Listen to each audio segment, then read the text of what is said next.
என்ன நடக்கிறது இந்த நாட்டிலே? என்ன நடக்கிறது?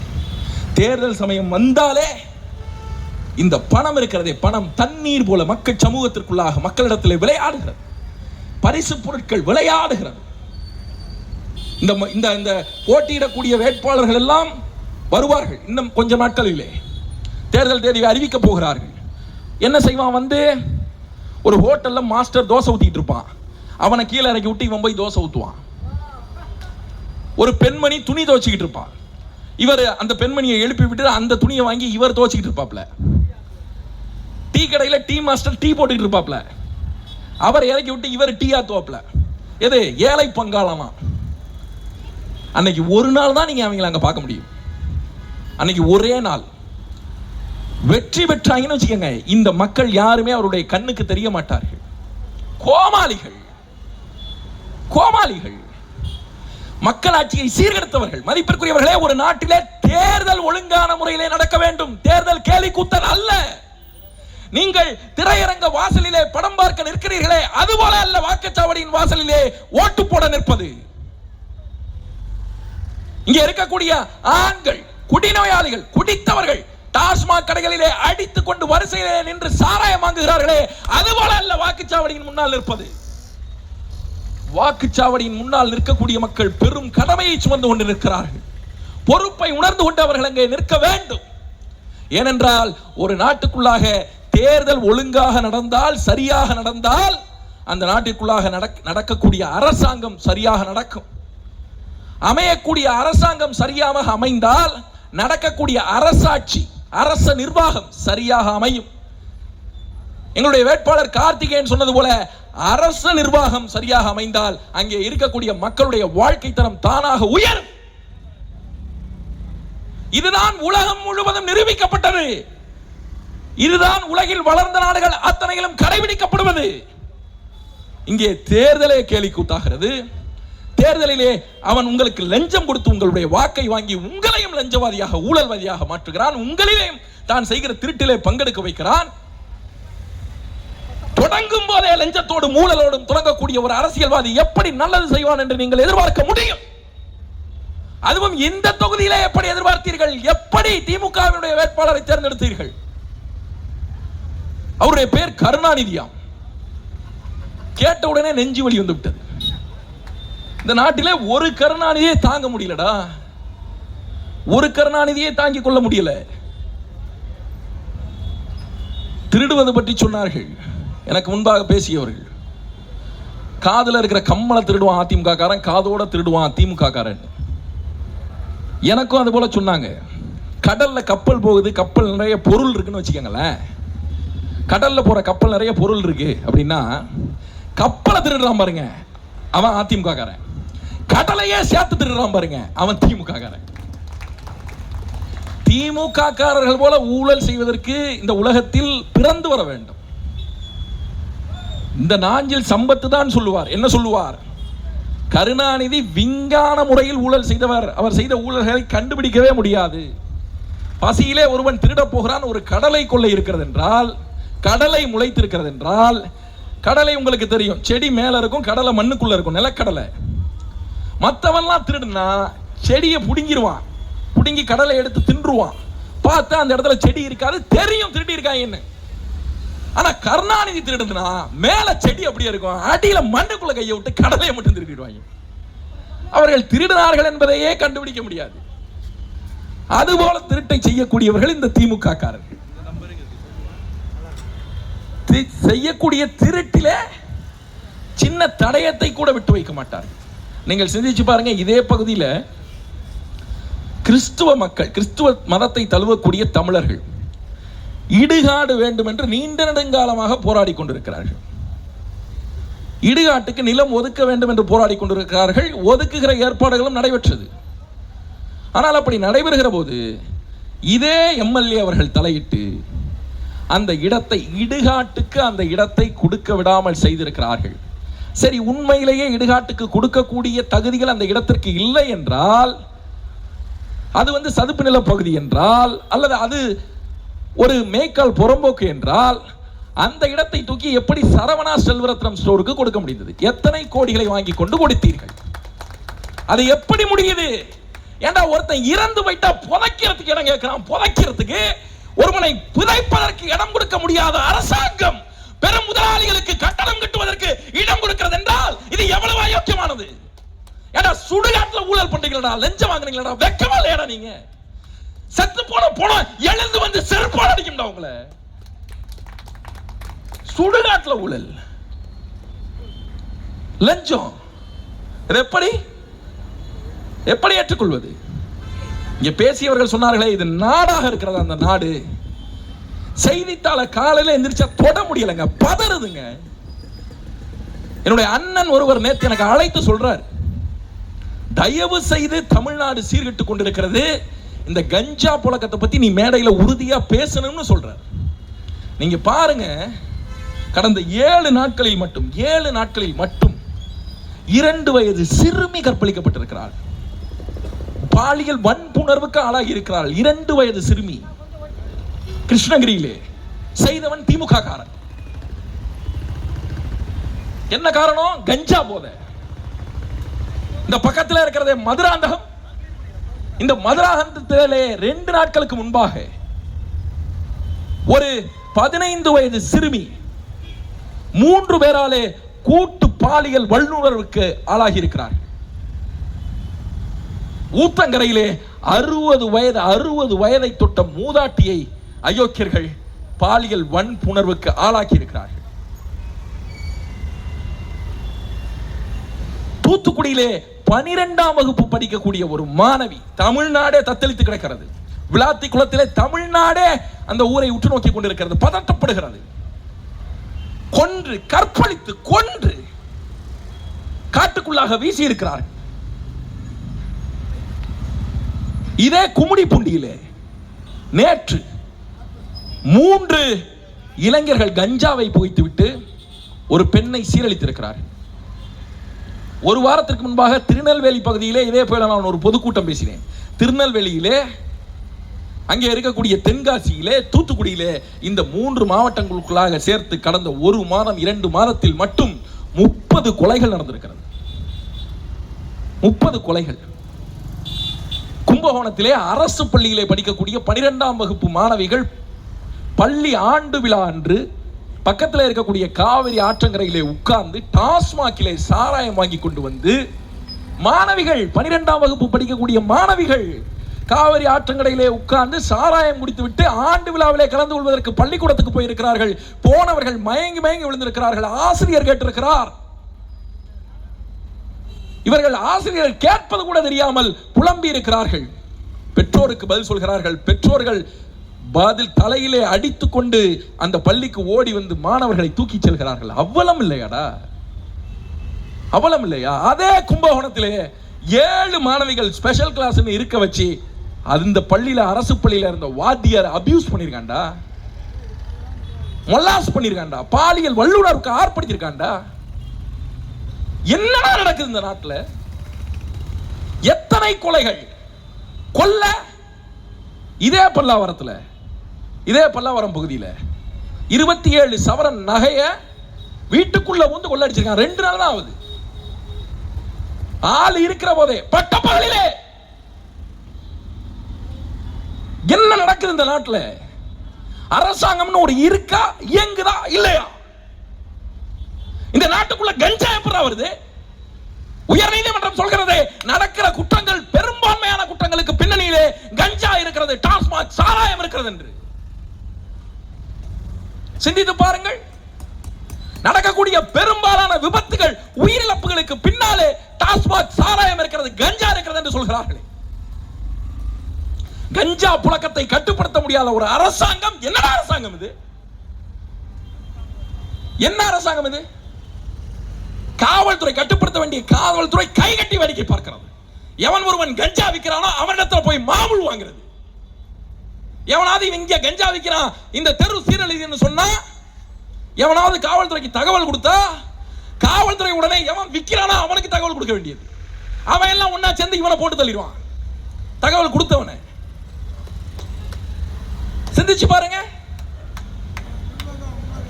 கஞ்சா எப்படி வருகிறது நாட்டிற்குள்ளாக. சின்னஞ்சிறுவர்கள் மதிப்பிற்குரியவர்களே தெருமுக்கில் நின்று கஞ்சா அடிக்கிறான். கஞ்சா அடிச்சுட்டு போதையில் நிற்கிறான். கண்ணு சொருகி இருக்கு. மூணா சண்டை வந்துடும். தள்ளாடுறான். அந்த தெருக்குள்ள போகக்கூடிய வயதானவர்கள், பெண்கள், பெற்றோர்கள் இருக்கிறார்களே, உயிரை கையில பிடிச்சிட்டு போறான்.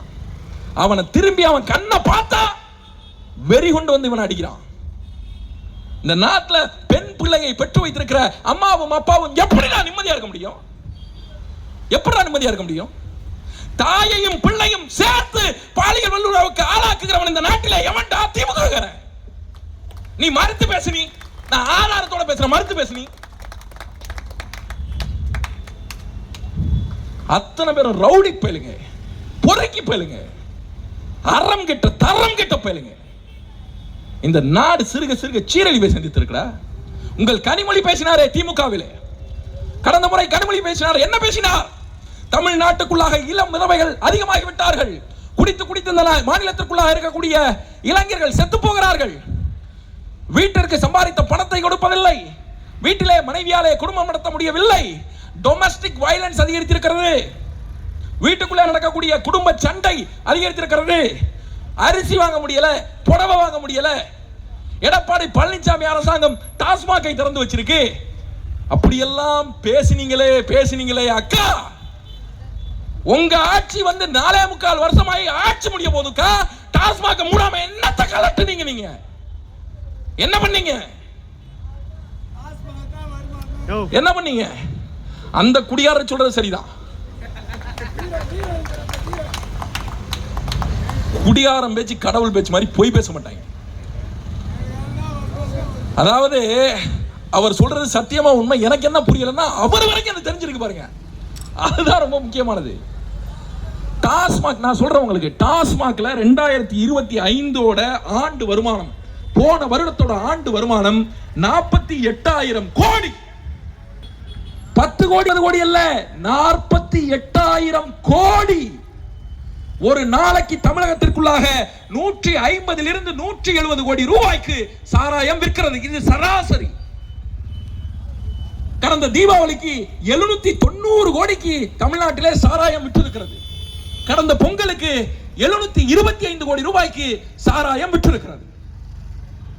சாராய விற்பனை குறைந்தால், இங்கே பேசியவர்கள் சொன்னது போல, டாஸ்மாக் ஊழியனை அந்த மாவட்ட கலெக்டர் கூப்பிட்டு எப்படி சாராய விற்பனை குறைந்தது என்று சொல்லி அவனை விற்பனையை பூர்த்தி செய்ய சொல்லி டார்கெட் கொடுத்து அழுத்தி சாராயம் விற்ப வைப்பார்கள். மதிப்பிற்குரியவர்களே, தமிழ்நாட்டிலே SOTR இருக்கிறது, அதாவது ஸ்டேட் ஓன் டாக்ஸ் ரெவென்யூ. தமிழ்நாட்டிற்கு வரக்கூடிய தனித்த வருவாய். இந்த வருவாயிலே மதிப்பிற்குரியவர்களே 38.7%, அதாவது 100 ரூபாய்க்கு கிட்டத்தட்ட 39 ரூபாய் மாநில அரசாங்கத்திற்கு சாராயம் விற்பதிலே இருந்து வருமானம் வருகிறது. சாராயம் விற்பதிலிருந்து வருமானம் வருகிறது. டாஸ்மாக் கடைகளை இழுத்து மூடிவிட்டால் இந்த நாட்டினுடைய அரசாங்கம் அதலத்துக்கு போய்விடும், தள்ளாடிவிடும் தமிழ்நாடு அரசு. அதனாலே இந்த அயோக்கியர்கள் டாஸ்மாக்கை மூட மாட்டேன் என்கிறார்கள். ஏன்? இவர்களிடத்திலே வேறு பொருளாதார கொள்கை இல்லை. வேறு வழியிலே பணம் ஈட்டுவதற்கு இவர்களிடத்திலே திட்டங்கள் இல்லை. பொருளாதார தொலைநோக்கு பார்வைகள் இல்லை. தமிழ்நாடு அரசாங்கத்திற்கு தெரிந்ததெல்லாம் கடன் வாங்குவது, வரியை ஏற்றுவது, மக்கள் தலையிலே சுமையை சுமத்துவது, அத்தியாவசிய பொருட்களுடைய பொருள் விலையை ஏற்றுவது, சாராயம் இருப்பது. இவ்வளவுதான் தெரியும். 1947 இருந்து 2020 வரை தமிழ்நாடு அரசு வாங்கிய கடன் 4,30,000 கோடி. 2021 இருந்து 2026 வரை இந்த 5 ஆண்டுகளில் திமுக அரசாங்கம் வாங்கிய கடன் 6 லட்சம் கோடி. இன்றைக்கு தேதிக்கு தமிழ்நாட்டினுடைய மொத்த கடன் 10,63,000 கோடி. நீங்கள் சிந்தித்து பாருங்கள். 1947 இருந்து 57, 67, 77, 87, 97, 2007, 2017, 70 வருஷம், 73, 74 வருஷம். இந்த 73 ஆண்டுகளில் மதிப்பிற்குரியவர்களே, தமிழ்நாடு வாங்கிய மொத்த கடனே 4,33,000 கோடி தான். ஆனால் 2021 இருந்து 26 வரை இந்த 5 ஆண்டுகளில் தமிழ்நாடு வாங்கி இருக்கிற கடன் 5,60,000 கோடிக்கு மேலே, 6 லட்சம் கோடி. அடிப்படையான கேள்வி என்னவென்றால், இவ்வளவு கடனை வாங்கி என்ன பண்ணீங்க? என்ன பண்ணீங்க? மதிப்பிற்குரியவர்களே, தமிழ்நாட்டினுடைய திட்டக்குழு இணை இயக்குனராக ஒரு புத்திசாலி இருந்தார். அவருடைய பெயர் ஜெயரஞ்சன். அவர் ஆக்ஸ்போர்ட் யூனிவர்சிட்டியிலே ஐன்ஸ்டீனோடு படித்தவர். பக்கத்திலே உட்கார்ந்து இரண்டு பேரும் பல கதைகளை பேசி இருக்கிறார்கள். ஐன்ஸ்டீனுக்கு பல ஈக்குவேஷனை சொல்லி கொடுத்ததே அந்த ஜெயரஞ்சன் தான். E=mc² அவர்கிட்ட இருந்து வந்தது தான். அந்த ஜெயரஞ்சன் இருக்காரு, அந்த ஜெயரஞ்சன் ஒரு பெண் நிருபர் கேட்கிறாங்க, தமிழ்நாடு அரசு இவ்வளவு கடன் வைத்திருக்கிறதே, இது ஆபத்து இல்லையா அப்படின்னு கேட்கிற போது, அந்த ஜெயரஞ்சன் யாரு? தமிழ்நாடு திட்டக்குழு இணை இயக்குனர் ஜெயரஞ்சன். அந்த ஆளெல்லாம் திட்டம் போட்டா நாடு விளங்குமான்னு நீங்க பாத்துக்கங்க. அவர் சொல்றாரு, அரசாங்கம் வைத்திருக்க கடன் குறித்து உங்களுக்கு என்ன அக்கறை? உங்களுக்கு என்ன பிரச்சனை? அரசாங்கம் வாங்குது, அரசாங்கம் கட்டுது, உங்களுக்கு அதுக்கு என்ன சம்பந்தம்னு கேட்கிறார் அந்த முட்டாள். அரசாங்கம் கட்டுதுன்னா அரசாங்கம் எப்படியா கட்டுது? எப்படி கட்டுது? அந்த காய்கறி கடையிலே பணம் சம்பாதிக்கிறார்களே வியாபாரம் செய்து, அப்படி சம்பாதிக்குமா அரசு? அல்லது இந்த இந்த இந்த கடையில, இந்த மளிகை கடையில அண்ணாச்சி பணம் சம்பாதிக்கிறாரு, அப்படி சம்பாதிக்குமா அரசு? எதையாவது வித்து சம்பாதிக்குமா அரசு? The primary source of state, primary source of a governance என்ன? ஒரு மாநிலத்திற்கு வருவாய் வருவதற்கான முதன்மை வழி என்ன? என்னவென்றால் மக்களிடத்திலே வரி வாங்குவது.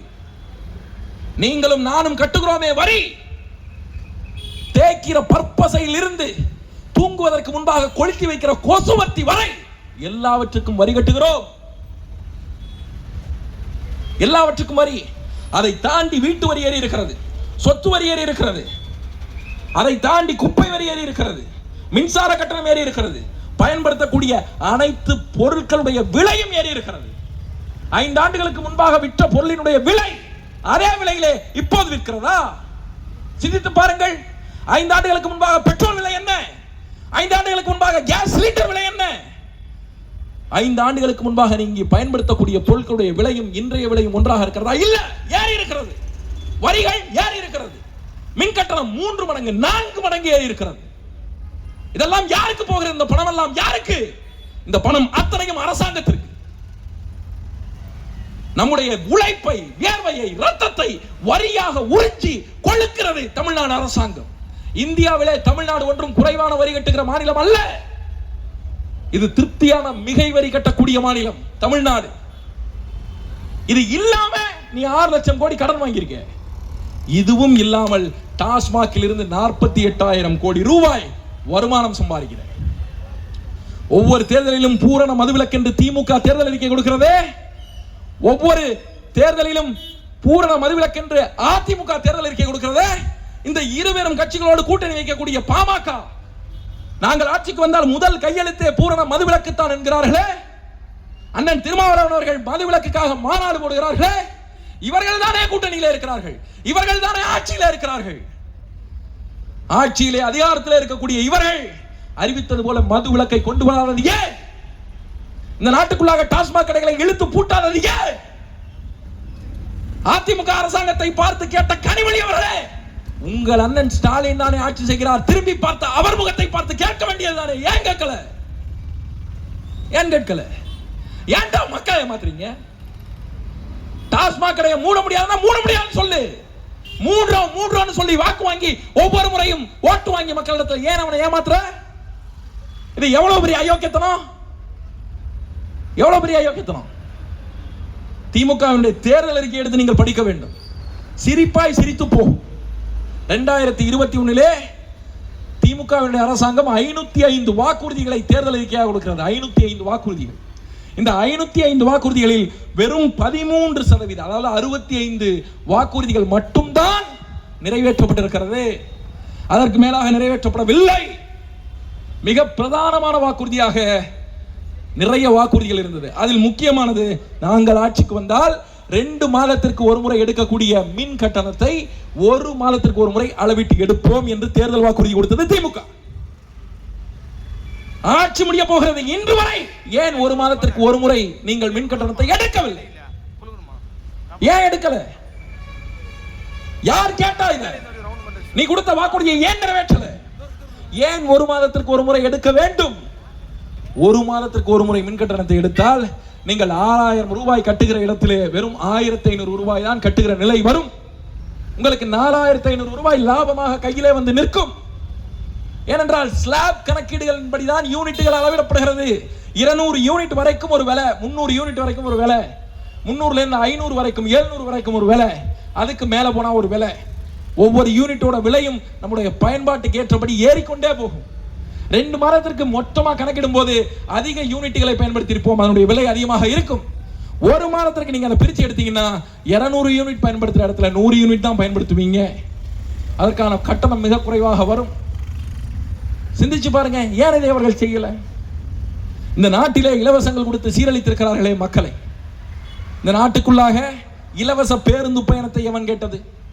பெண்களுக்கு இலவச பேருந்து பயணம் வேண்டும் என்று தமிழ்நாட்டிற்குள்ளாக எந்த கிராமத்திலே எந்த நகரத்திலே பெண்கள் சாலை மறியலிலே ஈடுபட்டு போராடினார்கள்? யார் போராடினார்கள்? உரிமை தொகை வேண்டும் என்று தமிழ்நாட்டுக்குள்ளாக சாலையில் அமர்ந்து உட்கார்ந்து போராடிய ஒரு பெண்ணை காட்டுறோம், ஒரு பெண்ணை. ஆனால் போராடுகிறான் நித்தம் நித்தம் தமிழ்நாட்டுக்குள்ளாக மருத்துவர்கள், உயிரை காப்பாற்றுகிற மருத்துவர்கள் ஊக்கத்தொகை வேண்டி, பணி நிரந்தரம் வேண்டி இதே சென்னையிலே வள்ளுவர் கோட்டத்திலே போராடுகிறார்களே.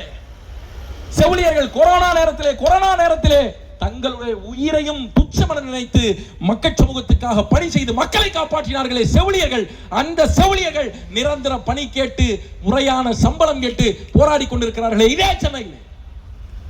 துப்புரவு பணியாளர்கள், அந்த பெருமக்கள் இல்லை என்றால் இந்த நகரமே குப்பை குளமாக மாறி போகும், நாற்றம் எடுத்து போகும். இந்த நகரத்தை சுத்தம் செய்கிற உன்னதமான பணியை செய்கிறார்களே அந்த துப்புரவு தொழிலாளிகள், அவர்கள் போராடுகிறார்கள். எதற்காக? பணி நிரந்தரத்திற்காக, ஒழுங்கான ஊதியத்திற்காக. ஆசிரியர்கள் போராடுகிறார்கள், பேராசிரியர்கள் போராடுகிறார்கள், கிராம நிர்வாக அலுவலர்கள், விஏஓக்கள் தமிழ்நாட்டிலே போராடுகிறார்கள். டாஸ்மாக் ஊழியர்கள் இதே சென்னையிலே உயர் நீதிமன்றத்திற்கு பக்கத்திலே சாலையிலே அமர்ந்து 10-20 நாட்கள் போராடினார்களே. இவன் எவன் ஒருவனுக்குமே ஏன் பணி நிரந்தரம் இல்ல, ஏன் ஊக்கத்தொகை இல்ல, ஏன் அவன் பணி நிரந்தரம் செய்யவில்லை? ஏனென்றால் பணி நிரந்தரம் செய்தால் அவனுக்கு மாதம் மாதம் சம்பளம் கொடுக்க வேண்டும் என்ற ஒரே காரணத்தினாலே சம்பளம் கொடுப்பதற்கு காசு இல்லை என்று சொல்லி அவர்களை பணி நிரந்தரம் செய்யாத அலைக்கழிக்கிறது இதே தமிழ்நாட்டு அரசாங்கம். அவன் தமிழ்நாட்டு அரசாங்கத்திற்காக 20 ஆண்டுகள் 30 ஆண்டுகள் 10 ஆண்டுகளுக்கு மேலாக உழைத்தவர்கள், உழைத்துக் கொண்டிருக்கிறவர்கள். நீங்க யோசிச்சு பாருங்க, ஒரு நாட்டுக்குள்ளாக ஒரு மாநிலத்திற்குள்ளாக உழைத்த, வேலை பார்த்த, தன்னுடைய வேர்வையாலும் இரத்தத்தாலும் அந்த அரசாங்கத்திற்கு வருமானம் சம்பாதித்து கொடுத்த பணியாளர்கள், அவர்கள் உழைப்பிற்கு சம்பளம் கொடுப்பதற்கு வக்கில்ல, வழி இல்லை. ஆனால் ஏழை எளிய மக்களுக்கு இலவசம் கொடுக்கிறோம் என்ற பேரிலே இத்தனை ஆயிரம் கோடி ரூபாய்களை வீணடிக்கிறாங்களே இந்த அரசாங்கம். இது சரியான அரசாங்கமா? இது சரியான செயல்முறையா? இதை மாற்ற வேண்டும் பெருமக்களே. இவருடைய பொருளாதார திட்டங்கள் அனைத்தும் இந்த நாட்டை இன்னும் 5 ஆண்டுகளில் சுடுகாடாக மாற்றிவிடும். பொய் சொல்கிறார்கள், வாய்க்கூசாது பச்சை பொய் சொல்கிறார்கள். தமிழ்நாடு இரட்டை இலக்க வளர்ச்சி அடைந்திருக்கிறது என்று ஒவ்வொரு செய்தி சேனலிலும் உட்கார்ந்து கொண்டு வாய் கூச திமுகவினர் பொய் சொல்கிறார்கள். நாங்கள் கேட்கிற அடிப்படை கேள்வி, இந்த நாடு உண்மையிலேயே பொருளாதாரத்தில் இரட்டை இலக்கத்தில் வளர்ந்திருக்கிறது என்றால் பிறகு எதற்காக நாட்டில் இருக்கிற மக்களுக்கு 5000 ரூபாய் 10,000 ரூபாய் பணம்? எதுக்காக பணம்? அதான் பொருளாதாரத்தில் வளர்ந்துருச்சு இல்ல, வளர்ந்த நாட்டில் இருக்கக்கூடிய மக்களுக்கு எதுக்கு காசு கொடுக்குற? ஏன் அதை உரிமை தொகைன்னு சொல்ற? ஏன் அதை கருணை தொகைன்னு சொல்ற? எப்படி அது? பொருளாதாரத்தில் வளர்ந்திருக்கிறதா நாடு? வளர்ந்திருக்கிறது. அந்த பொருளாதார வளர்ச்சி யாருக்கானது? சந்தைகளுக்கானது, முதலாளிகளுக்கானது, ஏழை மக்களுக்கானது அல்ல, உங்களுக்கானது, எங்களுக்கானது அல்ல. இந்த நாட்டுக்குள்ளாக சமத்துவம் கிடைத்திருக்கிறதா? கிடைத்திருக்கிறது. யாருக்கானது? பணக்காரர்களுக்கானது. ஏழை மக்களுக்கு சமத்துவத்தின் வாசலை கூட இன்னும் அவர்கள் எட்டி பார்க்கவில்லை. திட்டங்கள் எது ஒன்றும் இவர்களிடத்திலே தீர்க்கமானது, தெளிவானது இல்லை. எடப்பாடி பழனிசாமி இருக்கிறாரே, அப்படி ஒரு அறிவில்லாத எதிர்கட்சி தலைவரை இதுவரை நான் பார்த்ததே இல்லை. தமிழக அரசியல் வரலாறு பார்த்ததே இல்லை. அந்த பெருமகன் தான் கம்பராமாயணத்தை எழுதியது சேக்கிலார் என்று சொன்னவர். அவர் அப்படி சொல்லுகிற போதே நாம் சுதாரித்திருக்க வேண்டும். அவர் சமீபத்திலே சொல்லியிருக்கிறார், கருணை தொகை 10,000 ரூபாய் கொடுப்போம் என்று. எவ்வளவு கேவலம் தெரியுமா? கருணை தொகை யாருக்கு கொடுப்போம்? கருணை யார் மீது வரும்? எனக்கு பிரச்சனை என்னன்னா, இவங்க பணம் கொடுக்கறத கூட ஏதோ ஒரு விதத்தில் சகிச்சுக்கலாங்க. அந்த திட்டங்களுக்கு பேர் வைக்கிறாங்க பாருங்களேன். உரிமை தொகை, கருணை தொகை. இந்த புதுசா ஒரு கோமாளி வந்திருக்காப்ல, அண்ணன் சீர்திட்டம், தாய்மாமன் தங்க மோதிர திட்டம், ஓப்படியால் உலங்கு ஊர்தி திட்டம், கொழுந்தியால் கோலமாவு திட்டம். என்னடா அது? என்னடா பேர் வைக்கிறீங்க? ஒண்ணு வீட்ட பங்காளியின் ஓட்டு வீட்டு திட்டம். போயிருக்காப்ல, டெல்லி போயிருக்காப்ல, வருவாப்ல. தனியா வந்தார்னா டெல்லி போயிட்டு அடி விழுவோம், சேர்ந்துட்டு வந்தார்னா தர்ம அடி விழுவோம் தமிழ்நாட்டில். நீ தமிழ்நாட்டு அரசியலை ரொம்ப சாதாரணமா நினைக்காதீங்க. ரஜினிகாந்த் தெரியுமா? ரஜினிகாந்த் உங்களை விட மிகப்பெரிய ஆள் ரஜினிகாந்த். உண்மையிலேயே சூப்பர் ஸ்டார். அவர் 30 வருஷமா பூச்சி காட்டிட்டு இருந்தார், நான் அரசியலுக்கு வர்றேன். ஒவ்வொரு படம் வரும்போது வெளியில வந்து நான் அரசியலுக்கு வருவேன்னு பேட்டி கொடுத்தார். கடைசியா உண்மையிலேயே அவர் அரசியலுக்கு வரணும்னு நினைச்சாரு. அவரோட கெட்ட காலம் அந்த காலத்துல நாங்க இருந்துட்டோம். சிஸ்டம் சரியில்லை, நான் அரசியலுக்கு வர்றேன்னு சொன்ன மனுஷனை எனக்கு கிட்னி சரியில்லை அதனால நான் அரசியலுக்கு வரல அப்படின்னு சொல்ல வச்ச தமிழ்நாடு இது. அப்படி சொல்ல வச்ச தமிழ்நாடு இது. அது ஒரு கட்சி. அது அந்த கட்சியை பத்தி பேசுறதுக்கே நமக்கு நேரம் வரையும். தாவேக்கா பற்றி பேசுவதெல்லாம் அவன் தொண்டெல்லாம் வேண்டிக்கிட்டு இருக்கான், சங்கீதா அண்ணியை விட்டுறாதீங்க, சங்கீதா அண்ணியோட எப்படியாவது சேர்ந்துருங்கன்னு. சங்கீதாவோட சேவை சொன்னா இவர் சங்கியோட சேர்றதுக்காக டெல்லி போயிருக்காப்ல. எப்படி இது? நீங்க அந்த கட்சியினுடைய தொண்டர்கள் கொடுக்கிற பேட்டியெல்லாம் பார்க்கணும். ஒரு பையன் சொல்றான், இந்த நாட்டுக்குள்ள 65 வயசுக்கு மேல இருக்கிறவங்களுக்குலாம் ஓட்டுரிமையை பறிச்சிடணும். எதுக்குடா பறிக்கணும்? எதுக்கு பறிக்கணும்? ஏன்னா அவெல்லாம் ஓட்டு போட மாட்டானா. ஓட்டு போடாதவனுக்கு ஓட்டுரிமை இருக்கக்கூடாதுன்னு நினைக்கிறான் பாருங்க. எந்த அளவுக்கு அவன் புத்திசாலின்னு பாருங்க. ஒரு பெண் சொல்லுது, எங்க தலைவர் ஆட்சிக்கு வந்த உடனே எதிர் வீட்டில் இருக்கிற கிளவியை குண்டு போட்டு நான் கொள்றேன் அப்படி. என்னடா இது? என்னடா இது? இந்த அண்ணன் களஞ்சியம் பேசினாரு, எஸ்ஓபி போட்டார்கள், எங்களுக்கு மட்டும் நிபந்தனை விதிக்கிறார்கள், நாஞ்சில் சம்பத் கத்தியதாக சொன்னாரு. உண்மைதான். நாஞ்சில் சம்பத் எல்லாம் என்ன சொல்வது, என்னவென்று சொல்வது? நாஞ்சில் சம்பத்தை ஒரு மனிதனாக கூட மதிக்க தோன்றவில்லை. நாஞ்சில் சம்பத் இல்லாத கட்சி இல்லை, நாஞ்சில் சம்பத்துக்கு என்று ஒரு கட்சி இல்லை. அவர் அதிமுகவில் இருப்பார், திமுகவில் இருப்பார், அமமுகவில் இருப்பார், இப்போது தாவேகாவில் இருக்கிறார், மதிமுகவில் இருந்தார், இப்ப தாவேகா போயிருக்கார். வேற வழி வாய்ப்பு இல்லாம கடைசி காலத்துல எதையாவது செஞ்சு பொழைச்சிக்குவோம்னு அங்க போயிருக்கிறார். அவர் பாஷையிலேயே நாஞ்சில் சம்பத்தை பற்றி சொல்லணும்னா, இறந்து விட்டால் எடுத்து புதைப்பதற்கு ஆள் இல்லை என்கிற ஒரே காரணத்தினாலே பூமியிலே உயிர் வாழ்ந்து கொண்டிருப்பவர் நாஞ்சில் சம்பத். நாஞ்சில் சம்பத் மதிப்பிற்குரியவர்களே, நீங்கள் சிந்தித்து பார்க்க வேண்டும். அந்த கட்சியிலே இருக்கிறார்களே அத்தனை பேரும் தற்குறிகள். அதாவது ஒரு கட்சியில தொண்டனுக்கு அரசியல் தெரியலன்னா பிரச்சனை இல்லைங்க, தலைவனுக்கே அரசியல் தெரியலங்க, அதுதாங்க மிகப்பெரிய சிக்கல். அந்த கட்சியில பொதுச் செயலாளர்னு ஒருத்தர் இருக்காருங்க, புஷி ஆனந்த்னு. அந்த தம்பி இருக்காப்லையே புஷி ஆனந்த், அவர் சொல்றாப்ல, எங்க தலைவர் வந்து 3-4 தொகுதிகளில் நிற்பார், நீ நிறுத்தம் பார்ப்போம், நீ நிறுத்திரு, இந்திய தேர்தல் ஆணையம் என்ன பண்ணுதுன்னு பாரு, சீட்டை கழிச்சு வீட்டுக்கு அனுப்பிடுவான், கட்சியை தடை பண்ணி பிடிச்சி ஜெயில போட்டுருவான்டா. ஒரு கட்சியுடைய பொதுச் செயலாளருக்கு 2 தொகுதியில நிக்க முடியுமா, 4 தொகுதியில நிக்க முடியுமானே தெரியலங்க. பொதுச் செயலாளருங்க அவரு, பொதுச் செயலாளர். 117 தொகுதிகளில் வெற்றி பெற்றால் தளபதி ஆட்சி அமையும் நொட்டும். 117 + 1டா 118. எத்தனை தொகுதிகளில் ஜெயித்தால் ஆட்சி அமைக்க முடியும் என்று கூட தாவேகாவினுடைய பொதுச் செயலாளருக்கு தெரியல. இந்த வளர்ந்து கேட்டவர் ஒருத்தர் இருப்பாரு, ஆலவர்ஜுனா, நல்லா வளர்த்தியா, ஆளுக்கும் அறிவுக்கும் சம்பந்தம் இல்லைங்கிறத அவரை பார்த்தாங்க கத்துக்கிட்டேன், தெரிஞ்சுக்கிட்டேன். ஒரு 6 அடி இருப்பாப்ல. அவர் சொல்றாரு, இப்ப நடந்த ஆர்ப்பாட்டத்தில், இன்னும் 60 நாள் தான் நாங்க ஆட்சிக்கு வந்தோம்னா எங்க மேல போட்ட எஃப்ஐஆர்லாம் டெலீட் பண்ணிடுவோம். அதெல்லாம் மெசேஜா படிச்சுட்டு டெலீட் பண்றதுக்கு? டெலீட் பண்ணிடுவாராம் எஃப்ஐஆர். இப்படியா ஆளுங்களை பார்த்ததுண்டா? கோர்ட்டுக்கு போகாம எப்படா எஃப்ஐஆர் டெலீட் ஆகும்? அப்படியே டெலீட் ஆகணும்னாலும் சிசிடிஎன்எஸ்ல அப்லோட் பண்ண ஆபீசர் இருப்பான், டவுன்லோட் பண்ணி எடுக்கிற கிளைண்ட் இருப்பான், குற்றவாளி இருப்பான்.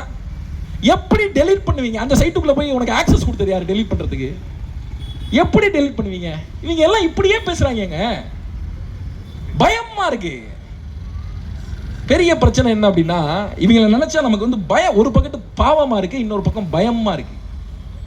அவன் சொல்றானே ஒருத்தவன், 5000 ரூபாய் பணம் வாங்கினதுக்காக எங்க அம்மாவை போட்டு அடிச்சேன் நானு, எனக்கு அந்த மயிறு பணம் வேண்டாங்கிறானே, அடிச்சேங்கிறானே அம்மாவை. பெண்கள் சொல்றாங்களே, என் குழந்தை செத்தாலும் பரவாயில்ல, தலைவரை பார்க்க வந்தோமேன்னு சொல்றாங்களே. தாய்க்குலமே, பாரதி கண்ட புதுமை பெண்ணே, புல்லரிக்குது, புல்லரிக்குது.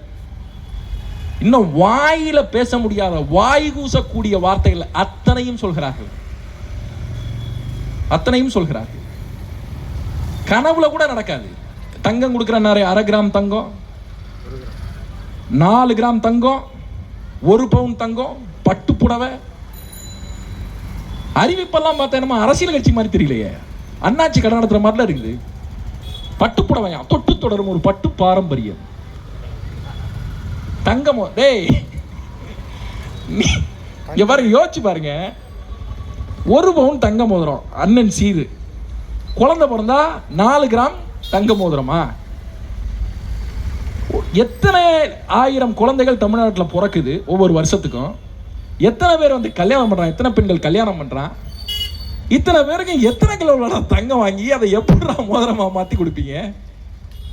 தமிழ்நாட்டில் விற்கிற தங்கத்தை விட நீ சொல்ற தங்க கணக்கு அதிகம்யா.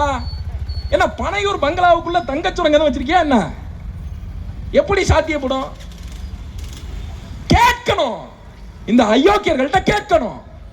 எடப்பாடி பழனிசாமி 10,000 ரூபாய் கருணை தொகைங்கிறாரு. கருணை யார் மீது வரும்? உங்களுக்கும் எனக்கும் கருணை யார் மீது வரும்? கருணை தெருக்களிலே வாழ வழி இல்லாமல் சிக்னலிலே என்று கையேந்தி பிச்சை எடுக்கிறானே, யாசகம் பெறுகிறானே, அந்த பிச்சைக்காரன் மீது வருவதுதான் கருணை. அந்த பிச்சைக்காரன் மீது பாவப்பட்டவனுக்கு 5 ரூபாய் 10 ரூபாய் பணம் போட்டு அவன் பசியை நீக்க வேண்டும், போக்க வேண்டும் என்று மனதிற்குள்ளாக ஒரு நினைப்பு வருகிறதே, அந்த நினைப்புக்கு பேர் தான் கருணை. கருணை இந்த நாட்டிலே யாருக்கு காட்டப்படும்? ஒன்று பிச்சைக்காரனுக்கு காட்டப்படும், இல்லை என்றால் தூக்கு தண்டனை விதிக்கப்பட்டவனுக்கு காட்டப்படும். நீங்கள் சிந்தித்து பாருங்கள். ஒரு எதிர்க்கட்சி தலைவர் மக்களை பிச்சைக்காரன் என்று நினைக்கிறார், அவருடைய தன்மானத்தோடு விளையாடுகிறார். எதனாலே அந்த கருணை கொடுப்பதாக பழனிசாமி சொல்கிறார்? ஏனென்றால் திமுகவினுடைய ஆட்சி காலத்திலே வரிகள் அதிகமாகிவிட்டது. முன்பே சொன்னது போல சொத்து வரி, வீட்டு வரி, குப்பை வரி, மின் கட்டணம், பத்திரப்பதிவு வரி, தண்ணீர் வரி, அனைத்து வரியும் அதிகமாகிவிட்டது. மக்கள் துன்புறுகிறார்கள். யார் சொல்வது? எடப்பாடி பழனிசாமி சொல்வது. வேலை வாய்ப்பு இல்லாமல் இளைஞர்கள் தவிர்க்கிறார்கள். யார் சொன்னது? எடப்பாடி பழனிசாமி சொன்னது. யார் அவர்? தெருவிலே போகிற சாதாரண மனிதன் அல்ல, எதிர்க்கட்சி தலைவர். மதிப்பிற்குரிய பெருமக்களே, அறிவுடைய சமூகமே, படித்த இளைஞர்களே, நீங்கள் சிந்தித்து பாருங்கள். ஒரு மாநிலத்திற்குள்ளாக இளைஞர்கள், பெண்கள் வேலை இல்லாமல் சிரமப்படுகிறார்கள் என்றால், நாங்கள் ஆட்சிக்கு வந்தால், அதிமுக ஆட்சிக்கு வந்தால் அவர்களுக்கு வேலை கொடுப்பேன் என்று சொன்னால் அவன் ஒரு சிறந்த எதிர்க்கட்சி தலைவர், நல்ல மனுஷன், அறிவாளி. வரி அதிகமாக இருக்கிறது. திமுக ஆட்சி காலத்திலே மக்கள் துன்பப்படுகிறார்கள். அதிமுக ஆட்சிக்கு வந்தால் வரியை குறைப்போம் என்று சொன்னால் அவர் ஒரு நல்ல எதிர்க்கட்சி தலைவர், அறிவுடையவர். நீங்கள் கொடுக்கிற 10,000 ரூபாய் பணம் இதையெல்லாம் மாற்றி விடுமா? அவர்கள் வாழ்க்கையை முன்னேற்றி விடுமா? எத்தனை நாளைக்கு 10,000? வேலை கொடுக்க வேண்டும், வரியை குறைக்க வேண்டும். அதுதானே சரி. அதைத்தானே ஒரு எதிர்க்கட்சி தலைவர் செய்ய வேண்டும்.